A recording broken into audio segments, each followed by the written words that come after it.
So we have a very big crowd. It's already formed. I mean, it started forming yesterday, I guess. We're going to Minnesota. Some of you are coming, I guess. I hope. If you have any questions, we'll do it really quickly because we're a little bit late.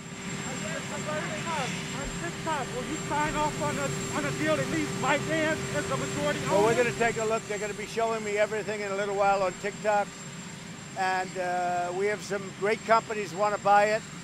And we're looking at those companies. We're looking at, most importantly, the security with respect to China.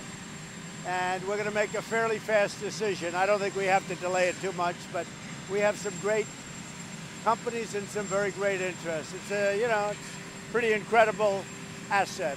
Do you want to replace Christopher Wray?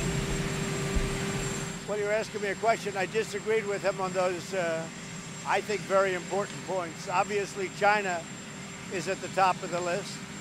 And I think Russia and North Korea and many other countries can be talked about, but China would be at the top of that list, so I don't know why that's not mentioned. And obviously, Antifa, these are thugs, these are bad people.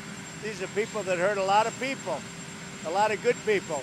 And Antifa, that man is agreeing with me. Unfortunately, are you a reporter? I wish you were a reporter. He's not.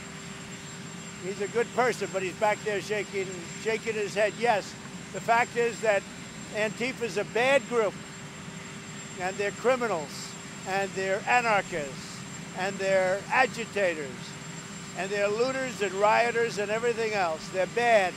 And when a man doesn't say that, that bothers me. I wonder why he's not saying that. I think Bill Barr's been incredible, right? He's strong. Bill Barr is strong. He's tough and he's smart. And I think he agrees with me on this stuff.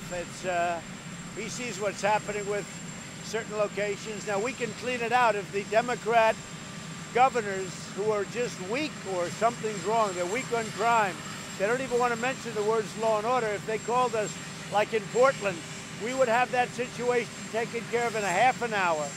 All they have to do is call. We will be there in a half an hour.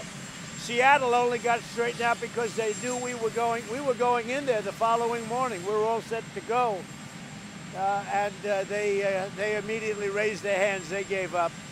But if they would call us, we would straighten out their problems. That includes Chicago. It includes New York. Now, I have to tell you, Chicago is a great police department. They endorse me. New York has a great police department, New York's finest. They endorse me. They don't need any help. All they have to do is let them do their job, Mr. Mayor and Mr. Governor. If they let them do their job, you will have very little crime in New York, very little crime in Chicago. But these liberal politicians, Democrats, they won't let the police do their job. A lot of Wray, Mr. President. A lot of business in Minnesota do business with Canada. The closing of the border has been extended until October 21st. When do you want the border to be reopened? Well, we're going to see that. We're looking at the border with Canada. Canada would like it opened, and, we want to get back to normal business. We have the USMCA all done, the new trade deal replacing NAFTA, which was probably the worst trade deal ever made by anybody. It was grossly incompetent. We have a great trade deal right now, and so we're going to be opening the borders pretty soon. Before the end of the year, you hope? Say it? Before the end of the year? Could be. Yeah, we're working with Canada. We want to pick a good date, having to do with the pandemic, and I happen to think we're rounding the turn. We're doing very well, and the vaccines are coming, but even before the vaccines are coming, if you look at Florida, if you look at Texas, if you look at Arizona, some places that flared up a little bit, we are doing really well. They're all doing very well. Mr. President, just to clarify, Christopher Wray, would you like to replace him, sir? So we're looking at a lot of different things, and I did not like his answers yesterday, and I'm not sure he liked them either. I'm sure that he probably would agree with me. Antifa's bad, really bad, and if you look at it, who's the big problem? The big problem is China, and we can have others also, and I'm not excluding anybody, but the big problem is China, and why he doesn't want to say that certainly bothers me. Yeah. With regard to the virus, you've been saying, sir, and you just said now that we're turning the corner. How do you say that given that 200,000 people have died? have died. And projected, if you look at the initial projections, it was up to 240, 250,000 if everybody did their job. If they didn't do their job, it would be 2.5, 3 million people, 3.5 million people. But you saw the same chart. So here's the bottom line. We should have lost nobody. China should have never allowed it to come out. Should have never, ever allowed it to come out. But the projections would be, if we did a really good job with the shutdown, which we did, it would be 240, up to 240, 250,000 people. You've seen those numbers, so have I.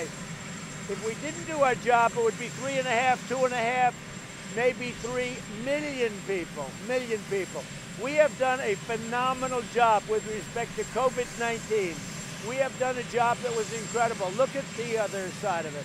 Look at Biden, Sleepy Joe Biden.